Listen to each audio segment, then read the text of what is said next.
Placing purpose at the heart of everything she does, tonight's keynote speaker shines the light on what is possible when you focus on why.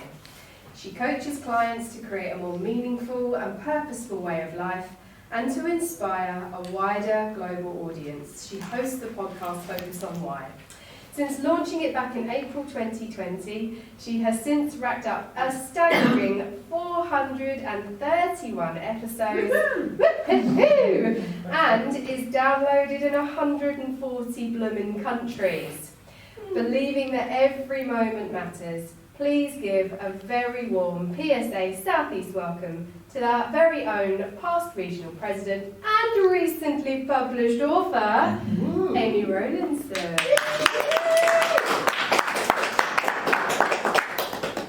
What percentage of people in the world are fulfilled in their work?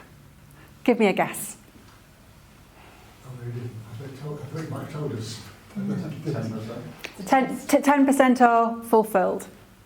Okay. Any more? I know the answer, sir. 23% are fulfilled. So what does that leave us with?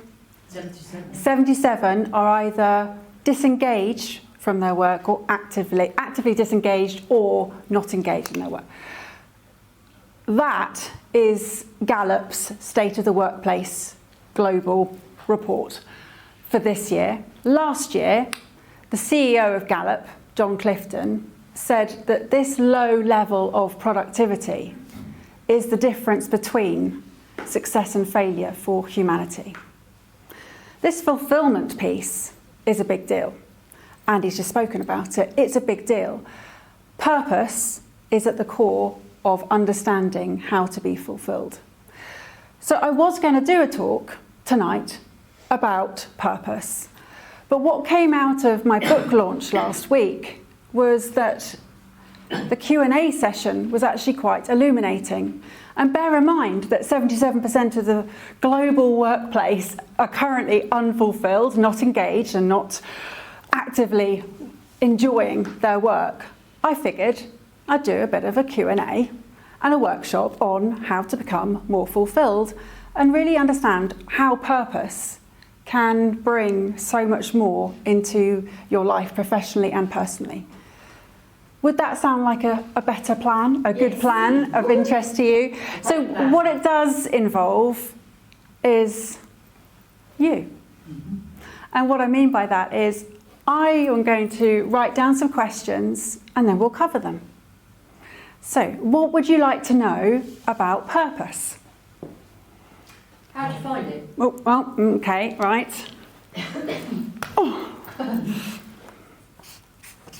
Mark? I'll add a refinement to that. How to find it when you're in the latter part of your life. Okay. And what challenge is that linked to, do you feel? The fact that I've got this far without knowing whether or not I have a purpose. Okay. Oh, this is going to be so good. I was on Amy's podcast, episode 130 of Amy's podcast, so years ago. And I mean, we just discussed the fact that I didn't think I had a why, but she still very kindly interviewed me. I think so. Sonia's put it into a list to this point and not feel. What did you say? Not feel you have one, or not feel I have a business. Well, yeah, I've got a purpose as regards my family, but that's about it. Okay. And did you say a why or did you say purpose? I think you said both, but. Well, I said you asked about. No, sorry, you didn't. I was thinking on Vicky saying purpose, but when we did the interview on the podcast, it was I didn't have a why. Okay, great. More questions? Yes, Joe. You got me thinking about when we did our episode, the first one, which was episode 4. Oh, that's all very trusting. Yeah, this is. Yeah, So those of us who took it serious. Yeah. I was the trial run. Do you know what I mean? Before she got the good guess. Do you remember how much pressure I felt? Yes. To Now is your time, Joe. It was now is the time, because I was like, I think I know, but then there's that pressure that comes with getting it right. So Okay. what if you think you found it and you've decided to commit to it, but you have this pressure in the back of your mind that perhaps you're not on purpose and you've got it wrong? Yeah. And so you end up following a whole path and perhaps isn't quite aligned. So kind of a little bit with that is like, what if you change your mind? Yeah. Like what if you a life? Oh, it's the thing, isn't it? Yeah. Fireworks. Yeah. It's because it's an awesome topic and I get sound effects to punctuate every point. We arranged it. Yeah. Sonia. What if nobody's interested in your purpose? I love that question. Yeah. Can you elaborate the reasoning behind that question a little bit, please? Because I'm still grappling with my purpose, and mine, every time somebody showcases, nobody gets, or you talk about bringing jokes or humour to it, because the thing I want to talk about is actually a very sad subject. Okay. I don't know if I don't even want to listen to it, but yet I believe it's my purpose. Well, now I want to know what it is. Oh, well, and we will, because that is a brilliant question. They're all brilliant questions, but this is why I'm doing this session today, because this really matters. Any more questions? Yes, Mark. So mine keeps, it's not that I change my mind, it keeps evolving. Yes. Like year one, it was like, well, everybody uses their pricing, it's obvious, right? Year two was like, well, I can help you make more money. Year three, it was, you can do more with, you know, the profits you generate. And now the deep purpose is seeing my clients help their customers, which is completely different. Okay. And what's the issue with this evolving purpose that you have over these 3-4 years? Well, which is the right one, I guess. Which is the right one? Yeah. Okay. Because, you know, who's to say it won't change again in next year or the year after? All right. We will look into that. Yes, Scott. Is there a difference between why and purpose? Okay. Oh, And so what was that? What did you say? Is that Difference. between why, Ah. your why and your purpose? And if there is, how do you distinguish between the two? Oh. It's all have it's you got all the in the book. Yes, That's read right. It's the end of the year. This is one big pitch, by the way. I tell you what, there is some truth in that, Mark, because I believe in this so much. So I believe in this so much in living, the difference between living with and without purpose. Because it's perfectly possible to go your entire life without having purpose in your life. Absolutely. However, it is way better. It's way better when you do have purpose for many reasons. So I will be covering that. Any other questions before we dive in here? If something comes up as a result of, we'll deal with that too. But at this point, are there any more questions that you feel there might be? Yes, Scott. Just perhaps picking upon the changed mind, I wondered if, specifically why, but perhaps it relates to both why and purpose, does it change? Okay. All right. Or are you technically, will you just have one why or one purpose? Right. Let's start with what we've got, and I think that quite a lot of these are going to then bring into a more further discussion. So this first one, is there a difference between why and purpose? Yes, there is. So purpose, and this is my understanding, this is my interpretation, there are many. This is a conversation that has been going for thousands of years. This is not new. I am not the first person to talk about purpose. Simon Sinek 15 years ago was not the first person to start with why. This is the conversation. My grandfather spoke about it 80 years ago. It's a conversation, it's within all our DNA. It is something, this quest for life, this understanding the meaning of life, that's a very big question, separate to this one. Purpose, I see, is the overarching intention that guides our direction in life. Okay? The why sits beneath, alongside, is the foundation, and it is the meaning that we assign to our purpose. Okay? So they're very different. So purpose is the overarching intention, okay, and it's whatever you choose it to be. But the meaning that we assign to it is the why. And that can be, again, whatever you choose it to be. So yes, they are different. They're not the same. Now, with that, I have a practice called reflection with action. And I see reflection being where the why, or the meaning that you assign to your purpose, is found, for want of a better word. You don't find it, you create it, and it's something that you're consciously aware of once you are. But you can also be unconsciously aware of it. So let me explain. Every moment that happens, you create a meaning. Okay, so something happens. So earlier, Vicky was doing her demonstration of the swimming. Everybody immediately assigned a meaning to that white thing out the peripheral. Okay, we all had maybe a fleeting, whatever that was.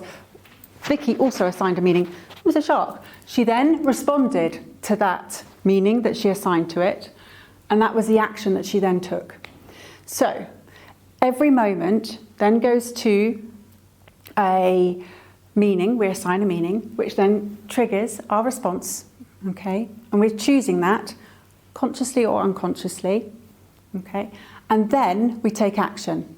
And the next moment is to use. This is the cycle of reflection with action, okay? Reflection comes in at the top. So what happens is when you assign a meaning, this can be based on your beliefs, your values, your perceptions, your experiences. You intuitively assign a meaning to the moment, but you don't have to keep that meaning. You can choose another one. So immediately there's panic. And then it's like now that moment has a different meaning because it's laughter, it's fun, it's funny to think of it. So that whole moment has had a different meaning assigned to it. I believe that what is happening in the world is that people are reacting to moments instead of actually consciously thinking about the meaning of every moment. And they are not allowing themselves to feel that they can change that meaning to every moment. So when you assign a different meaning to every moment, you can see how your work can be fulfilling. It can be purposeful. It can be of value because you see how it fits into the bigger picture. Does this make sense? Yeah? Because then what happens is if you assign a different meaning to every moment, you then respond differently. You then take that into how you have or put into action. And that's where purpose is, because purpose is seen through your action. So your why is found in the meaning, and your purpose is in your action that you take as a consequence. Does that make sense? Yeah. So why are we not being able to reassign a meaning to a moment? Is it just time? It's lots of things, Vicky. So you are in the moment, you can instantly, intuitively react to something. It might make you angry, okay? And that's fine. Every emotion is really useful because it's intuitive, it happens. And then it's thinking, well, hold on, I'm angry because blah, blah, blah, blah. Think of an example in the workplace. Someone, I guess it's going to be really silly. Somebody doesn't deliver on a project. You're now having to tell a client because you're frustrated and it's going to be embarrassing. This colleague's let you down. So there's all these things going on, but actually what you can do is you can change the meaning of that moment. You don't have to be the angry person. You can not react. You can choose a different meaning and you can explain it in a different way. You can take different action. So because you are responsible for how you respond in every moment. That is your choice. But often we allow our emotions to take over. So like when someone cuts you up at a roundabout rather than... Yeah. Calling them a Yeah. word. It's taking responsibility, and this is a word that a lot of people don't like because they see responsibility as being the opposite to freedom. And you don't want to have this responsibility or take responsibility for your own actions. And that's essentially what it is. The difference between fulfillment and purposeful action is, for me, about taking responsibility and really feeling that you are making a difference in what you're doing and understanding how it is making a difference in the world. Now, if your job is not doing that, or if your life is not feeling fulfilling, it's probably because you're not taking responsibility for changing it. Okay, and That's hard to hear sometimes. it is hard to hear a message. And so what I'm helping people to do is understand that if they want to have a more fulfilling life, it's up to them to take responsibility. Because in the Gallup report, their suggestion, their proposal was, this is in 2023, was change the way people are managed in the workplace. Well, putting that responsibility on the managers is not necessarily helpful, because they tend to be, yes, they're in fulfilling jobs, some of them, not all. And if you look at the 23% who are fulfilled, it is because their managers are leading with purpose. They are very much collaboratively working. They're empowering their team. But also, a lot of the managers are overworked, stressed, and frustrated, and their mental health and well-being is struggling. So no, I don't think the responsibility or this change the way people are managed is the answer. I think that if we all take individual responsibility, because we are responsible for ourselves, that's how things are going to change. And it sounds like a simple solution, but it's up to you to then make that difference. So the difference between why and purpose, linked with reflection with action, to understand how to assign meaning to every moment, because that is your choice to do so, completely your choice. You can choose to be angry, or you can choose to be flexible. This is okay, we're going to sort out this project, we've got a different plan. The anger doesn't necessarily serve, it was giving you the immediate reaction, but then you get to choose a secondary one. And this is that secondary or even tertiary, or however many iterations you go down, that make a difference. Okay. So, anybody not clear between the difference between the why and the purpose? And be honest if you're not, if you still need any more help with that. Otherwise, we'll go to the next. Yeah, go Andy. Let me then. So, if my purpose is fulfilling performance, to enable fulfilling performance, Yeah. my why would be that description of people going home. It would be about, let's get great results, let's get people the leadership that they deserve, and let's have them go home energized to be great partners, parents, and human beings. That's why I want to do this. The emotional meaning that you assign to that, what is it? That's just the euphoria of, we're not wasting people's potential, we're getting great results, everyone benefits from that, plus they go home happy and fulfilled. That for me is an emotional, the image I'm imagining when I see that man or woman come home after work and not kick the cat, but be able to read bedtime stories and stuff. That's the emotional draw of this. Yeah. What happens if your work is not making a difference? How does it make you feel? That would be difficult, that would be challenging. Because? Because it would be wasted opportunity. It'd be frustrating for me if I'm not having the impact that I want to have. And why does it matter to you so much to have that impact? I don't know. I can relate to that. It's because I care.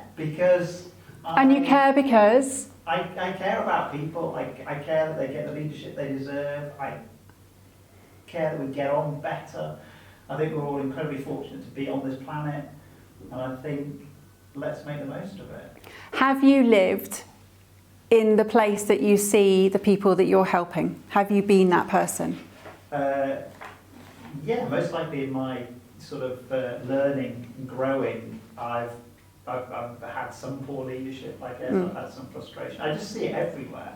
We must all. And And the difference between seeing it, having experienced it, and then knowing that you can now solve it and change it, what is driving you to... Because I can. You can. And because you can, because you then have that responsibility that you feel is your responsibility because it is your purpose. Yeah. And the emotional assigning, the meaning that you assign to that is because, for you, what would you say that gives you? Fulfillment. Yeah. So it's difficult because your word is the same, so it doesn't necessarily sound different, but the fulfillment piece is huge. And it's very personal for you. Yeah, it's Yeah. my thing. Yeah. There we go. So it's a difference. So have I understood the why is because it makes me feel fulfilled? Yes. That's my emotional Yeah. response. And the Yeah. purpose is, as I say, for me, it's to enable fulfilling performance. Yeah. Which is a very specific description. Yeah, and because you know what a difference it makes, the difference between success and failure for humanity is this productivity. It is, there we go. So that's the difference between why and purpose. The next question, how do we find our purpose? I don't believe we find it externally. We create it and we feel it from within. Now, the difference between intrinsic motivation and external motivation, I'll leave that research to people like Daniel Pink, who's done brilliant research on this. But it is a really important difference. It doesn't matter how much you get paid or how many perks you get. If you are not happy, fulfilled, or enjoying your work, that is going to completely dominate, and you'll take that back home with you into your personal life. It will take your mental health, your physical health will take a toll if you are not feeling fulfilled or engaged in your work, because it then becomes this all-encompassing difficulty to actually motivate yourself. If someone said to me that this person fits 80% of the job criteria, I would be worried, because that's at least one day out of the week where they're just not even going to be bothered. That's a big, huge hit in the loss of productivity of that person in a business place. So creating and feeling it, and it may sound a bit fluffy, the explanation around that, but it isn't. It's because it's something that you get to choose. And that's the difference. That it's not someone else putting this purpose on you. This is something that you get to choose, and I will explain that it doesn't have to be forever. It's for now. Okay? So, yes, it does change. Your purpose evolves. It's a constant moving, changing, beautiful thing. And it's not always clear. So your question about your purpose in life and how do you get to this point to not feel your purpose and why, I would challenge that you've probably just not articulated it. You had that. Well, I've got my why is to feel fulfilled. Feel fulfilled. Yes. Yeah. Yeah. I'm happy with that. So what difference? So now, because I think you knew that was what you were doing. Well, sorry, no, you didn't know that was what you were doing, but you were doing that naturally because it felt right. Yeah. And this is about the creating and feeling it from within. It felt right, so you're just doing it. But a lot of people don't necessarily articulate it, or they are not consciously aware that that's what's happening. I think the other thing is, until you help Andy clarify his position, I felt that I think I felt that your why had to be something for other people, for society. Yeah. Yeah. For the world. Yeah. And it had to be external. Brilliant. So I'm delighted that it doesn't have to. No, it doesn't have to be. So the pressure of getting it right, linked in, what if no one is interested in my purpose?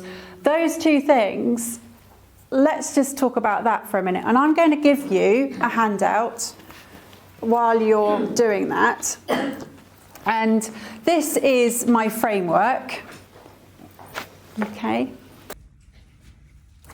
So the reason I'm giving you this framework is to show you it's a circle. It starts with control, and it's about understanding what you can and what you can't control in the world. It sounds very simple, but very often we find ourselves reacting to events, to not knowing that we have the ability to choose how we respond. And it's very much a case of reminding yourself there are very little things in the world that we can actually control. Almost the only thing we can is how we respond. It's our behaviour, it's our action. It's how we respond to every moment. So that is where we start at number 1.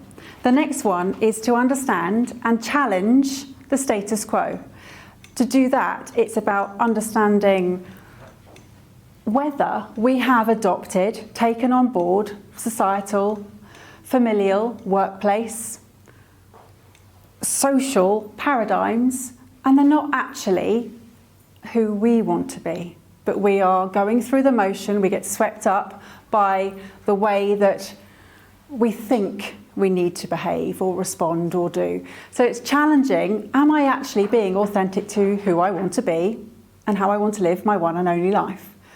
The third one is then capturing your actual essence of who you are, understanding more about yourself.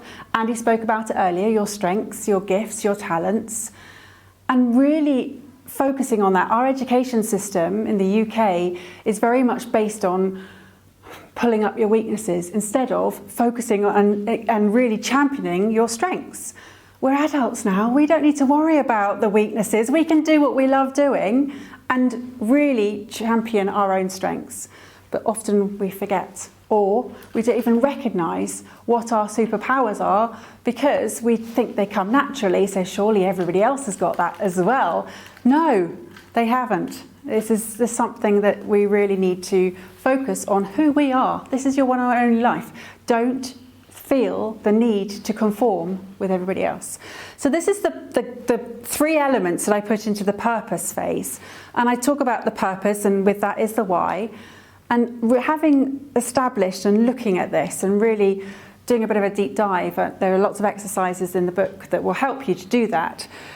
But it's then, only then can you then put a plan in motion of how you're going to pull this into reality. And that's where you get to choose your purpose. This is your life. You get to choose what you want to do and how you want to spend and how you want to spend it and what you want to do. And that goes into the creation of it. So creating this plan that's revolving around this purpose for now, not forever, just for now, because it will evolve. And then it's about understanding that you can't do this alone, that there's very likely to be other people who will be of interest in this particular topic to you, who are interested in helping you or are already doing it. You might not be the only person in the world, Andy, who's doing fulfilling performance, surely. There are other people, right? It's a big deal. I'm championing fulfilling performance. It's something, I don't call it that, but purpose and bringing more purpose into people's lives is the difference between success and failure for humanity. It's a big deal. We need to make sure it's 9% of the GDP that they are estimating with lots and lots of zeros is an issue here that is being lost in productivity, in being aware of how we can focus on the challenges of what the world really needs us to face. So then it's a case of, right, I've got my purpose, I've got my plan, now I need to focus on why. The why, yes, you start with it, but you actually focus on it the whole way through as well. It's not just starting with, it's focusing on. And this is where you then get to commit and see how that action is going to be taken, and you're going to put your plan into motion and you're going to see it through. Yes, it's going to evolve. We'll keep coming back to that point. But this is how you contribute, and this goes back to your point, Mark, of thinking it has to be of service to others. Well, yes, it does, but you living a fulfilling life is also of service to others because you are taking responsibility for what you're doing and you are fulfilling yourself and not being a burden on anyone else to be fulfilled or to find that fulfillment. So there is, yes, a service, and I think that the reason why it makes a difference is probably the difference between the neurotransmitters that are going, the scientific element here, And Linda Shaw, Dr. Linda Shaw in the PSA is the person to ask which different neurotransmitters are making the difference here. And it is in my book. I asked her to contribute to the book. Actually, we're on contribute right now. But asked her to contribute the difference between what happens when you are in purposeful action. And it's very different. The different neurotransmitters that are happening, the different hormones that are going on are very different from when you do something that's rewarding for yourself is not the same as when you do something that's rewarding for others. Because it is more sustainable when you're involved in helping other people. And I have so many people come on the podcast who say that helping others is their primary motivation, because seeing someone else be championed better, their life being seen as seeing that you've helped someone else is so much more rewarding than helping yourself. That's probably the simplest way to say it. So this is where purpose comes in. This is why it's more fulfilling for you and for others, that it is linked to service of contribution. And that's why many of the purposeful activities tend to involve in some degree helping other people. That's a simple, because that's what we want to do. And so this is the contribution piece, but it links into the collaborative piece as well, that just going it alone is not much fun. When you're involving other people and it involves other people, it's a lot more fun. And this is the difference between pursuing happiness and pursuing purpose. Then happiness and fulfillment ensues. That's the difference. So it's a very different piece, and the neurochemicals that Linda has very kindly described is a big difference for us. It also takes the pressure off when you explain it like that, right? Yeah. Because then what you're saying is you start on one path and you will control how you respond and commit and collaborate and all the rest of it. But your life might move into a different space. And then again, you control how you respond to that, and your purpose might evolve with that, and round you go again. So it's just like, and that is okay. Yes. So, you might be of contribution to one group of people with one chapter of your purpose, but then that could shift and it will suddenly, you're getting heightened fulfillment, but you're also helping another group of people, and all of it's okay. Yeah. Yeah. So this model, and we go into change. Perfect. Thank you, Joe. We go into change because as you go through life, suddenly you get pregnant. And round you go. But your different life transitions are going to have different impact. Things are going to mean differently to you when you're in your 20s to 30s, 40s, 50s, 60s, 70s. Life is having a different meaning to you, so you're going to be assigning different meaning. So your purpose is going to evolve, as are the different meaning that you assign to the why that sits behind it. So this is why that the pressure of getting it right, don't worry about it. Just do what feels right. Right now, this is the path that you're carving. It's likely to evolve, and it's okay. It's not that there's a right one or a wrong one at all. I talk about two things which are in the book. I talk about a desire path. Have you ever heard of a desire path? So a desire path is something that you'll see where, because people have tracked it, and it's not a path that's been set by the council to go around, it will be a corner that's been cut, okay? Because that's the route that is naturally the better route. Okay, and so you walk along this path. So I talk about a desire path as being the path that you want to tread, because it takes you from where you are to where you want to go. You don't have to follow the routes that have been set. You can create your own desire path. And this is so important, because it's about understanding that this is I'm going to say it again, your one and only life. As far as I know, okay, I'm sure there are others who will sort of argue that point, but Your one and only life on this planet. as far as we know, who knows? So don't worry about being on the wrong path. There is no wrong path. It's your path. This is your path. You choose it. This is about taking responsibility and having the freedom to do that. So don't worry about being not aligned, because you'll know. You'll know if it's not feeling right. You'll know, having gone through those early chapters or this route of challenging the status quo and really understanding what's important to you, what matters to you, what you stand for, what your values are. When you know what your values are, if you're finding you're getting inconsistent results, it's probably because your lifestyle in some way, professionally or personally, is in conflict with your values. Yeah. Is there a difference between your personal purpose, which is kind of what we've been speaking about so far, and within a business context, you have a purpose statement or vision statement? And so most of us here will be solo business owners, so I'm just wondering if there's do the two... Give your example, Mark. Give me your example of your personal purpose and your business purpose. I'm really interested in listening because I'm not really sure about my personal purpose, and that's why I think I'm both. You haven't already? Not great. But, you know, so in terms of getting clarity on my business purpose and vision, I'm thinking about something like, if I can just use Andy's example for a second. Yeah.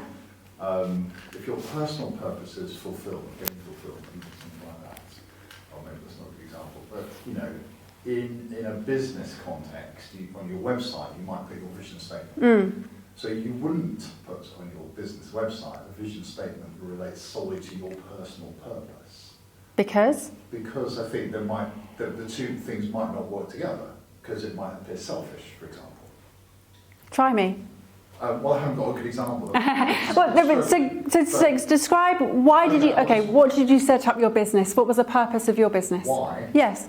Because I got kicked out of corporate life and needed to find a different way of making a living. Okay, so setting up this business at the core of... That's not going to look good on a website. Okay, so... Good headline for a blog, though. Was it something that was the right time for you anyway? Yes. Right. What was happening in the workplace at the time for you that was in conflict with your values? That's horrific. Right. Okay. Were you suffering physically, mentally? Right. So your business was set up because of a declining health and that you knew that this was not a sustainable way of living. Yeah, 100%. Okay. So as a result of that, you set up a business that would allow you and others to build a sustainable way of life in their own businesses. Sounds pretty good to me. Yeah. Doesn't sound out of alignment to me. No, it's good. It's interesting. Yeah. To consider. So understanding the importance of the purpose in a business, whether it's your own business or whether you are working in a company, and seeing how well that fits with your own personal desire to create a purposeful way of life, whichever route or path you're taking. If that is in alignment, you don't need any external motivation. This is all going to come and because you're creating and feeling it from within. This is intrinsic motivation. It's very different. And it means that other people don't need to constantly say to you, come on, Mark, get going, come on, because you naturally want to make the difference, because you believe in where this company is going and what it is doing and how it fits into the people, the planet and profit as well. Yeah? So, yes, it's okay to change your mind, because as you go through different phases in life, you have different challenges, different things mean different things to you, but it's also, it's understanding that it's okay to evolve, because you don't have to be this one person or this one thing. Something might make a difference. You might meet someone and have children, and you didn't know that was, you couldn't plan, you know, that just happened. 100%. Right? So, Sonia, let's do this. What if no one is interested in your purpose? And we want to hear We it. do, I'm keen. We want to hear this purpose. In fact, do you want to give the other mic, Dave, so that we can put this? Please share this in a space that feels comfortable for you, and share what you're comfortable in sharing in the room. We can talk separately another time, and if you don't want to do it now, we don't have to do it now. Okay. I think people can hear me. It's more for the recording. Oh, I beg your pardon. Yes, thank Okay. you. It's not going to amplify, it's just going to be so that we can hear it. This purpose is going to be Yeah. documented. Okay. So, what I've wanted to do for the last 5 years has not gone away, and I'm been 35 years in banking and corporate fast-paced world, and it keeps coming back, this. And it is as a result of personal experience of having had cancer. And it's really about that 1 in 2 people will be impacted of cancer at some point in their lives. That is a fact. Mm-hmm. And whether it's your brother, aunt, sister, yourself, you will be impacted. These are facts. And what I would like to do is go up and down the country and stand in front of companies and talk about understanding what happens to people who've lived with somebody with cancer, come back from cancer, and have an understanding. And this is from my personal experience, having gone back to work and the things that were said to me and how my life has never been the same again. And it will never be the same again, but also the mental impact it had on me, on how I see the world differently. Mm-hmm. And in a bizarre way, you have moments of being grateful for the fact you see the world differently, Mm-hmm. which is quite bizarre. But also, anyway, so it's along those lines, Okay. what I'm trying to say. So where I've gone out and, well, I left my job at one point, tried to break into that charity world, got very close, and I didn't succeed with particularly Macmillan, because they mentally saved me, and I didn't get the job. It was the most devastating thing in 35 years. You know, I've not got jobs before working in banks, and it's like, oh, whatever. And the impact on me not getting that made me realise how much I wanted it. But yet I can feel it. We can hear it. We can hear it. Yeah. And it won't go away. No. But I've struggled. I've recently left the corporate world again, and I've dilly-dallied trying to get back in, trying to do something with this. And I've had a lot of fantastic input by people, professionals, of their thoughts, and then talking to a career coach, it's going to have to go on the back burner as a way of making a living, because I do actually need to make some sort of, I do need to earn money, so I'm going back. Okay, I'm going to pause you there, Sonia, Sorry. just very briefly. Yeah. What is it that you think that this is not going to give you a living? Well, okay, so it's how I could, just little me, present myself to go and talk to people about it. Okay. When you've got the likes of blah blah blah, Macmillan, Cancer Org. Okay. I've gone to all of these people to see what's going on. All right. So it's not, you know, if I stand up there and do my showcase, it's quite a depressing subject. Right? I can't really bring humour to it. Well, I could, but some people it could be a bit painful for. You could sort of talk about wigs and hair loss, and you can talk about things like that. But Is that the only way? That you, I don't want. See, I didn't. I know loads of people that experienced that, and we had a good joke about my friend having different wigs, and she had a Rod Stewart one, so I could do that, but. It's actually very deep what it is I want to convey. Okay, and, I'm going to... so just for the purpose of, we haven't got as much time as I'd love to spend on this, I'm just going to use you as an illustration of how I can hear a lot of limiting beliefs that are already coming into play that are stopping you from living out your purposeful desire, okay, to affect change. That powerful desire that you have to want to make a difference in the corporate world to how people are perceived and how people can receive people back into the workplace post their recovery, that's a really big deal, okay? How you deliver that doesn't matter how other people are delivering it. You have lived experience. Nobody can challenge or deny that lived experience. The way that you want to do it, there's no right or wrong way. There's no expected route, but you have an idea of how it's been done in the past and how you would like to see it, understanding your environment better than anyone else, 35 years in this industry, and understanding what a difference it's going to make. Being authentically you, doing it the way that you want to do it, not feeling as though you have to fit into anybody else's criteria or get a job.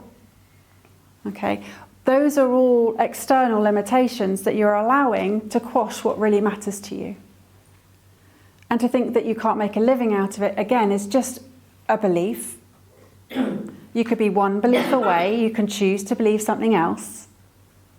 But at the moment you're choosing to believe in that. There may not be any evidence to it, there may be some evidence, but what I do know is when you really believe in your purpose and you are creating and feeling it from within, it's huge and it will take you to wherever you want it to go and it will make a massive difference. You have to trust and know that you can make a difference and that you want to, and I know you want to, I can hear it, we all heard it, because you understand what it feels like. And no one can deny your feelings, Sonia. It's what's, you know, it's upsetting because I can see that it means so much. This is the difference. When something means so much, what matters most to you, if you're not doing that, then I just don't feel like you're really embracing what life is about. And this is the difference between when you really, really understand how you can bring purpose. People are interested in that, Sonia. Think of all the lives that you're going to be helping. Think of the way that people don't know how to react, so they'll do what they can or what they think they need to do.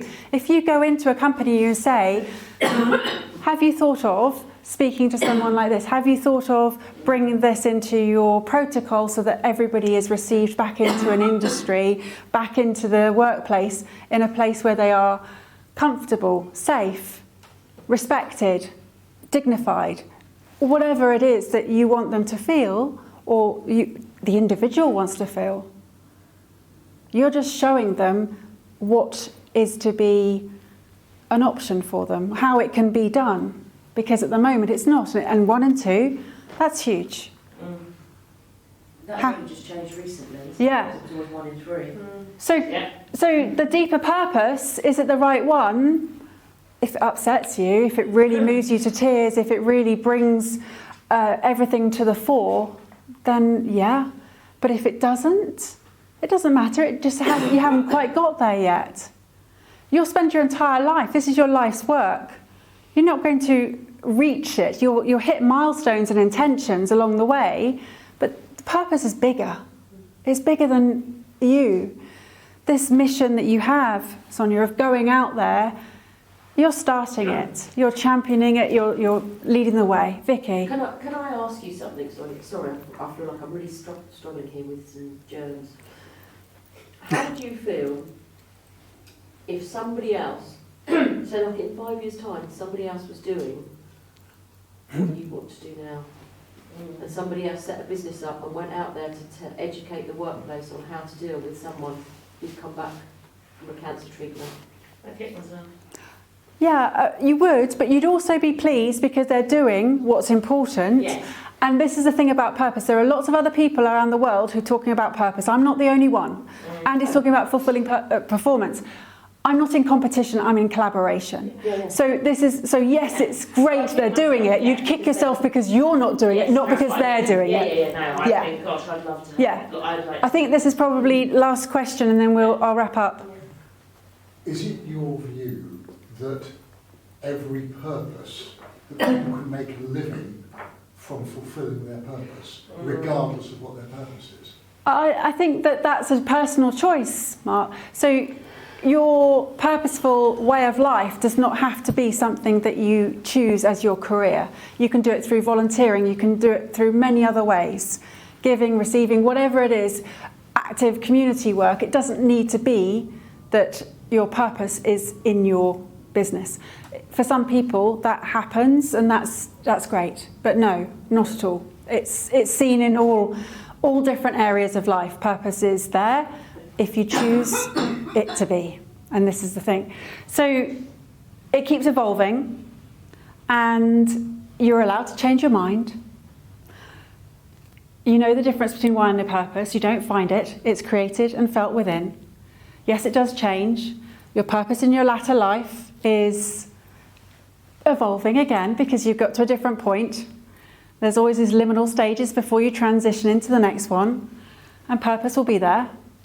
And yes, you do have a pressure of getting it right because you know how important life is and you don't know when your end day is going to be. So it is about making every moment matter, standing for what really you really stand for, and about understanding that you can confront your past, embrace the present, and shape your future. There we go.